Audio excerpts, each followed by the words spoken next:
শাসক দলের যেটা শোনা যাচ্ছে এই অঞ্চলে বিক্ষোভ যদি ফোন করতে পারি 100 নিয়ে আসবে এটা।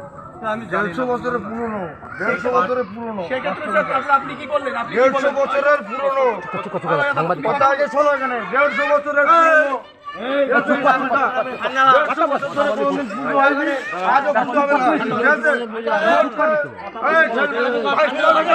আপনার 24 ঘন্টাও লাগবে না, 24 ঘন্টাও লাগবে না।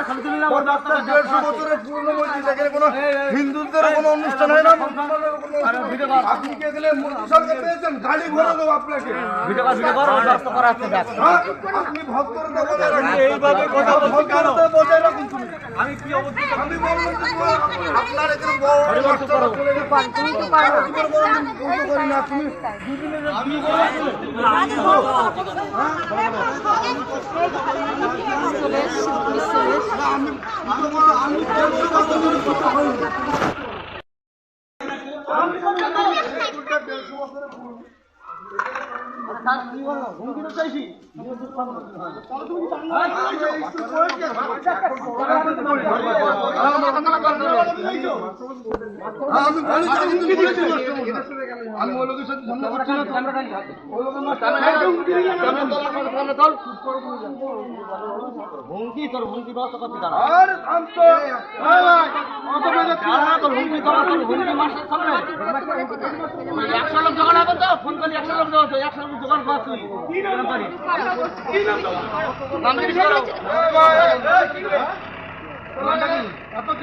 আমাদের কি আছে আমাদের কি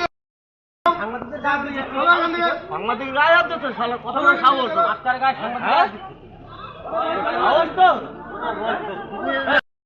আমি শ্রী কাশিরাম বর্মন, দাসপলডাঙ্গা প্রাইমারি স্কুলের দায়িত্ব আছে। আমাকে আলিবুদ্দিন মণ্ডল বলে এক ব্যক্তি এই গ্রামেরই, উনি আমাকে হুমকি দিয়ে বলেছেন যে আপনাকে 24 ঘন্টার মধ্যে ট্রান্সফার করে দেবে। আপনার কি চুলকানি হয়েছে? চুলকানি হতেছে আপনার? ওই সরস্বতী পুজোর মিটিং ডেকেছিল, মানে পুজো তো হওয়া উচিত, এছাড়া আমি বেশি কিছু বলতে চাই না।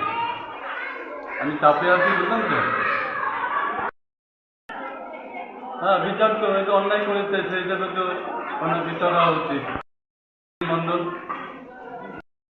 মাননীয় মুখ্যমন্ত্রী মমতা বন্দ্যোপাধ্যায় যে দাবি করেন ধর্ম যার যার উৎসব নাকি সবার, তাহলে এটা কি? বন্ধুরা, এই ভিডিওটা সোশ্যাল মিডিয়ায় ভাইরাল হয়ে গেছে এবং যেটুকুনি জানা যাচ্ছে, ভাইরাল হতে হতে আমার কাছেও এসে পৌঁছচ্ছে যে এক প্রধান শিক্ষক কাশীনাথ বর্মন, তিনি হচ্ছেন নদিয়ার হরিণঘাটার দাসপোল ডাঙ্গা প্রাথমিক বিদ্যালয়ের প্রধান শিক্ষক। সেখানে কোনোদিন সরস্বতী পুজো হয় না, সেই জন্য সামনেই সরস্বতী পুজো আসছে। তিনি চেয়েছিলেন সেখানে সরস্বতী পুজো করা হোক এবং সেই জন্য তিনি সংশ্লিষ্ট ব্যবস্থা করছেন এবং আবেদন করেছিলেন। সেখানে তাকে এসে এইভাবে প্রকাশ্যে হুমকি চলছে। যিনি হুমকি দিচ্ছেন, প্রধান শিক্ষক মশাই বললেন, তার নাম হচ্ছে আলিমুদ্দিন মণ্ডল। সোশ্যাল মিডিয়ায় যে ভিডিও ভাইরাল হয়েছে সেখানে দাবি করা হচ্ছে তিনি হচ্ছেন স্থানীয় তৃণমূল কংগ্রেসের বুথ সভাপতি এবং তিনি এসে প্রকাশ্যেই হুমকি দিচ্ছেন যে সেখানে নাকি 150 বছরের পুরনো একটা মসজিদ আছে। এখন স্কুলের মধ্যে তো কোনো মসজিদ থাকতে পারে না, আশেপাশে নিশ্চয়ই কোথাও আছে। সুতরাং সেখানে হিন্দুদের কোনো অনুষ্ঠান আজ অব্দি হয়নি, আগামী দিনেও হবে না। এবং এই জায়গা থেকে যখন প্রধান শিক্ষক সরস্বতী পুজোর অ্যারেঞ্জমেন্ট করার চেষ্টা করছেন, তাকে বলছেন খুব চুলকানি হয়েছে না তোর? খুব হয়েছে। তারপর ওটা কি বললেন, গ দিয়ে শব্দটা, গালি দিয়ে দেব নাকি অন্য কোথাও কোনো পশ্চাৎদের সম্পর্কে বললেন, আমি ঠিক বুঝতে পারলাম না, আপনারা বুঝতে পারলে বলবেন, এখানে দিয়ে দেবো, এই ধরনের অশালীন কথা বললেন। এবং আশেপাশের মানুষজন তখন তাকে যখন শান্ত করার চেষ্টা করছে, সে বলছে একটা ফোন করলে 100 লোক চলে আসবে, খুব চুলকানি হয়েছে না? পরিষ্কার থ্রেটনিং চলছে সেখানে। কি অপরাধ? নাকি এখানে কোনো সরস্বতী পুজো করা যাবে না। বাংলাদেশের ঘটনা নয়, বাংলাদেশে তো হিন্দু নিপীড়ন নির্যাতনের প্রত্যেক দিন আমরা ছবি ভিডিও সমস্ত কিছু দেখছি। এটা এই পশ্চিমবঙ্গের ছবি, নদিয়ার ছবি, নদিয়ার হরিণঘাটার ছবি, আর সেখানে এই ধরনের ঘটনা ঘটছে। এখন প্রধান শিক্ষককেও জিজ্ঞেস করা হয়েছিল যে শাসক দলের সঙ্গে যিনি হুমকি দিচ্ছেন তার কোনো সম্পর্ক আছে কিনা। তিনি বললেন আমি ওই ব্যাপারে বলতে পারবো না। এখন প্রশ্নটা অন্য জায়গায়, শাসক দলের সঙ্গে যোগাযোগ থাকুক চাই না থাকুক, এই পশ্চিমবঙ্গে সরস্বতী পুজো কি ব্যান হয়ে গেছে? সরস্বতী পুজো করা মানে কি অন্যরকম কোনো ব্যাপার? তাহলে একজন যখন এসে করতে সেটাকে বাধা দিচ্ছে, এবং বাধা দিচ্ছে এই কারণে সেখানে অন্য ধর্মের একটি ধর্মস্থান আছে আশেপাশে কোথাও, সেটা 150 বছরের পুরনো, এবং এতদিন ধরে সেখানে হিন্দুদের কোনো অনুষ্ঠান নাকি করতে দেওয়া হয়নি, এবং সেই কারণে সরস্বতী পুজো, যেটা আমরা কার্যত ধর্মমত নির্বিশেষে সকলেই করি, একটা সেলিব্রেশনের মতো করি। ওই মুখ্যমন্ত্রী বলেছিলেন না, ধর্ম যার যার উৎসব সবার, সেই হিসেবেই আমরা কিন্তু বাগদেবীর আরাধনা করি। সেই জায়গা থেকে এই ধরনের হুমকি চলছে, এটা তো স্পষ্টভাবে ধর্মীয় ভাবাবেগে আঘাত দেওয়া। তাহলে পুলিশ এখনো নিশ্চুপ আছে কেন? প্রশাসন এখনো নিশ্চুপ আছে কেন? আমরা কোনো ভিডিও করলে যেটা শাসক দলের পছন্দ হয় না, যেখানে তাদের দুর্নীতি বা 2 নম্বরই কাজ সেগুলো সামনে চলে আসে, তখন হেনস্থা করার জন্য আমাদের নামে কাউকে দিয়ে একটা এফআইআর করিয়ে দেওয়া হয়, এবং তারপর কয়েকশো কিলোমিটার ডিঙিয়ে পুলিশ চলে আসে, বাড়ির দরজা ভাঙচুর করে সমস্ত কিছু নিয়ে চলে যায়। এবং তারপর যে অভিযোগটা তোলা হয় সেটা নাকি ওই আমাদের একটা বক্তব্য, কেউ দুর্নীতিবাজ এই কথাটা বলেছি, সেই জন্য নাকি জাতিগত দাঙ্গা পশ্চিমবঙ্গে লেগে যেতে পারে, ওই জন্য পুলিশ ছুটে এসছে এবং এত কিছু কাণ্ড কারখানা করছে। কিন্তু যেখানে পরিষ্কারভাবে কারোর ধর্মীয় ভাবাবেগে আঘাত দেওয়া হচ্ছে, সেখানে পুলিশ কিন্তু নিশ্চুপ। এবং আমি যতদূর দেখলাম পুলিশের একটা গাড়িও দাঁড়িয়েছিল, এবং পুলিশের পোশাকেও কিছু লোকজনকে সেখানে দেখা গেল। এত কিছুর পরেও এই আলিমুদ্দিন মন্ডল, তাকে কেন গ্রেপ্তার করা হবে না? কেন পশ্চিমবঙ্গে দাঁড়িয়ে কেউ এই কথাটা বলবে যে এখানে 150 বছর ধরে আমরা করতে দিইনি, আগামী দিনেও করতে দেবো না, একটা প্রোগ্রাম করতে দেবো না, যার সঙ্গে একটা ধর্মীয় ভাবাবেগের সম্পর্ক রয়েছে? এটাই পশ্চিমবঙ্গ। আসলে বারবারই বলছি যে পশ্চিমবঙ্গে বিভিন্ন যে ঘটনাগুলো ঘটছে, সেখানে কোথাও গিয়ে এই ধর্মীয় মেরুকরণ ভোটে যেটা রাজনীতি, এটা কি শাসক দল করছে? এবং সেই জন্যই এই ধরনের কাজকর্ম করার সাহস লোকজন পেয়ে যাচ্ছে। শাসক দলের সঙ্গে সম্পর্ক আছে কি নেই আমার জানার দরকার নেই, কিন্তু কেউ, কোনো ব্যক্তি, সে তো ভারতীয় সংবিধান ভারতীয় আইনের মধ্যে পড়ে, এই কথা, এই হুমকি কি দিতে পারে যে স্কুলে সরস্বতী পুজো হতে দেব না?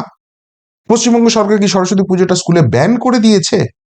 কোনো সার্কুলার জারি হয়েছে রাজ্য সরকারের তরফ থেকে, কেন্দ্র সরকারের তরফ থেকে, যে সরস্বতী পুজো করা যাবে না? তাহলে পশ্চিমবঙ্গে এরকম থ্রেটিং দেওয়ার সাহস কেউ পায় কি করে? এবং তারপরও সে প্রকাশ্যে ঘুরে বেড়ায় কি করে? পুলিশ এসে আঙুল চষে। এবং শুধুমাত্র তাই নয়, এই প্রধান শিক্ষককে তিনি হুমকি তো দিচ্ছিলেনই, অশালীন ভাষায় বলছিলেন, কার্যত তেড়ে তেড়ে মারতে আসছিলেন। একাধিক চার্জেস লাগে। কাউকে এইভাবে তেড়ে তেড়ে মারতে যাওয়া, তার যদি মনে হয় যে সেখানে সত্যিই তাদের 150 বছরের পুরনো একটা ধর্মীয় উপাসনা স্থল আছে, এবং যে কারণে অন্য ধর্মের কোনো কিছু সেখানে অ্যালাউড নয়, এবং সেখানে করে এই ব্যক্তি, এই প্রধান শিক্ষক, তার ধর্মীয় ভাবাবেগে আঘাত দিয়েছে, তিনি পুলিশের কাছে যেতে পারতেন, তিনি আদালতে মামলা করতে পারতেন, সেখানে যা রায় হতো সেটা মানুষ মেনে নিত। কিন্তু সেটা না করে তিনি আইন কি করে হাতে তুলে নিচ্ছেন? এমনকি এই ঘটনার খবর পাওয়ার পর সাংবাদিকরা যখন কভার করতে যাচ্ছে, সেই সাংবাদিকদের দিকেও কি অশালীন মন্তব্য তেড়ে তেড়ে মারতে আসছে, এবং পরিষ্কারভাবে বলছে যে একটা যদি ফোন করি 100 লোক জড়ো হয়ে যাবে। যদিও পাশ থেকে সেই সময় কেউ আবার তাকে শান্ত করার চেষ্টা করছে, যে দেখি তোর কত ক্ষমতা আছে, ডাক ফোন করে কত 100 লোককে ডাকবি, সেই কথাও বলছে। কিন্তু প্রশ্নটা অন্য জায়গায়। কেউ যদি এইভাবে থ্রেটনিং করে কাউকে যে আমি 100 লোককে এক্ষুনি ডেকে নিয়ে আসবো, কিসের জন্য ডেকে নিয়ে আসবে? মারপিট করার জন্য? ওই প্রধান শিক্ষককে মারার জন্য? ওখানে ভাঙচুর করার জন্য? তার মানে তো কোথাও গিয়ে একটা দাঙ্গা লাগানোর চেষ্টা করছে, একটা গন্ডগোল লাগানোর চেষ্টা করছে, আইন শৃঙ্খলা পরিস্থিতির অবনতি ঘটানোর চেষ্টা করছে। আর তারপরও পুলিশ প্রশাসন চোখ বুজে আছে, এই রাজ্যের মুখ্যমন্ত্রী তথা পুলিশ মন্ত্রী চোখ বুজে আছে। তার মানে কোথাও গিয়ে এদেরকে প্রশ্রয় দেওয়া হচ্ছে, এবং তার নির্দেশেই কি এই ধরনের কাণ্ড কারখানা করছে, সেই জন্য এতখানি সাহস। জানে যে এখানে মমতা বন্দ্যোপাধ্যায় আছে, আমাদের গায়ে কেউ হাত দিতে পারবে না, আমরা যা খুশি তাই থ্রেটনিং করতে পারি, আমরা আইন শৃঙ্খলার অবনতি করাতে পারি। কিন্তু যেহেতু আমি শাসক দলের সঙ্গে সংযুক্ত রয়েছি, সেই জন্য আমাদের গায়ে কেউ ছুঁতে অবধি পারবে না। এই দুঃসাহসটা সেই জন্যই কি জন্মাচ্ছে? এখানে ওই কালকেই একটা প্রতিবেদন আমাদের সামনে করছিলাম না, যে হিরণময় মহারাজজি ভাগবত গীতা পাঠ হচ্ছে খাস কলকাতার বুকে, সেখানে এসে কেউ চিরকুট দিয়ে বলে যাচ্ছে যে সেখানে নাকি গোমাতার জয় বলা যাবে না, সেখানে ভারত মাতার জয় বলা যাবে না। তো তারপরের দিন নদিয়াতে এই ঘটনা ভাইরাল হচ্ছে।